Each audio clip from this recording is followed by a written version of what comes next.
नमो नमः सच्चिदानन्दरूपाय विश्वोत्पत्त्यादिहेतवे तापत्रयविनाशाय श्रीकृष्णाय वयं नुमः। देखो, ये भागवत महापुराण है और ये जो प्रभु का स्वरूप है, वांग्मय स्वरूप है, उसके हम पान कर रहे हैं। गंगा, ज्ञान रूपी गंगा में स्नान कर रहे हैं।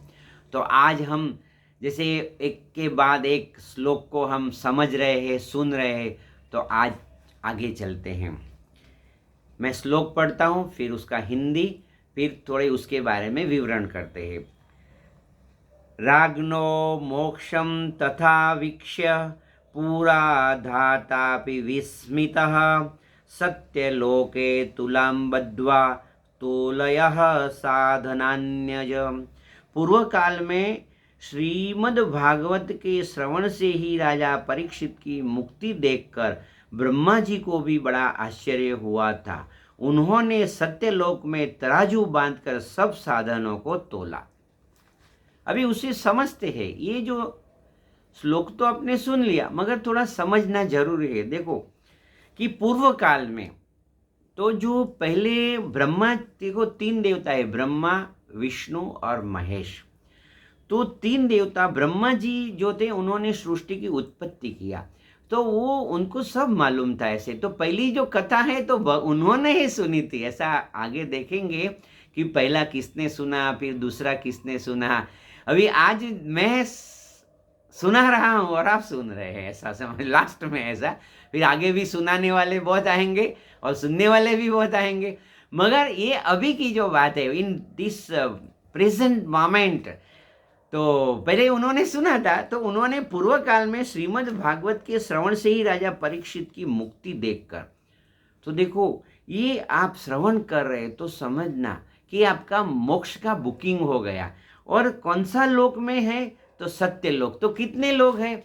तो मेरे साथ समझ लीजिए। ओम भुः, ओम भुवः, ओम स्वः, ओम महा, ओम जनः, ओम तपः, ओम सत्यम परम धीमहि। वो सत्य लोक है।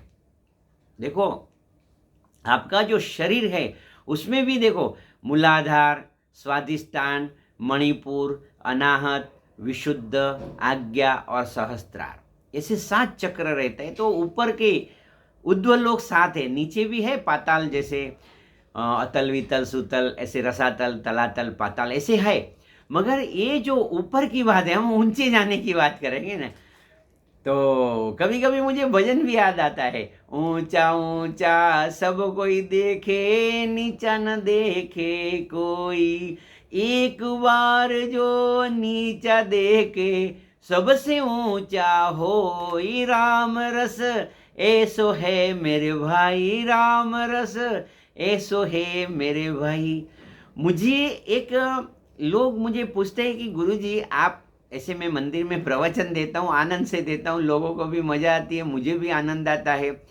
तो लोग कभी कभी पूछते हैं कि व्हाट इज योर एम, आपका ये उसके पीछे क्या ध्येय है। तो मैं बोलता हूँ देखो, ये जो है मुझे आनंद आ रहा है। जब ये मैं वीडियो बना रहा हूँ तो मुझे आनंद आ रहा है, आप सुन रहे हैं तो आपको भी आनंद आना चाहिए। यदि आनंद नहीं आता है तो प्रोग्रामिंग कीजिए कि मुझे आनंद आ रहा है, मुझे प्रभु पे प्रीति हो रही है, मेरे भीतर प्रेम, शांति और आनंद बढ़ रहा है, मेरे जीवन में से क्लेश दूर हो रहे हैं। ऐसे सोचिए, चिंतन करना पड़ेगा। तो ये जो है ब्रह्मा जी को बड़ा आश्चर्य हुआ और उन्होंने सत्यलोक में तराजू बांधकर सब साधनों को तोला। अभी देखो, तोलने का मतलब है कि कंपैरिजन किया। तो प्रभु जो रहता है, तो एक पतंजलि मुनि का एक है कि प्रमाण, विपर्य, विकल्प, निंद्रा और स्मृति, ये आत्मा का कोई प्रमाण नहीं है, वो अप्रमेय है। इसलिए श्रद्धा से काम चलना चाहिए। तो लोग मुझे पूछते हैं गुरुजी ये श्रद्धा कैसे बढ़ती है? तो मैं उनको, आपको भी मैं बता रहा हूँ, यदि आपको किसी पे श्रद्धा नहीं और श्रद्धा बढ़ाना है प्रभु पे, तो क्या करो? कर्म से श्रद्धा बढ़ती है। रोज सुनो ये वीडियो, रोज सुनो एक बार, ऐसे कम से कम नियम बना लो ऐसा कि ये जो नैमिषारण्य है, मैं अभी ये यूट्यूब माता है ना,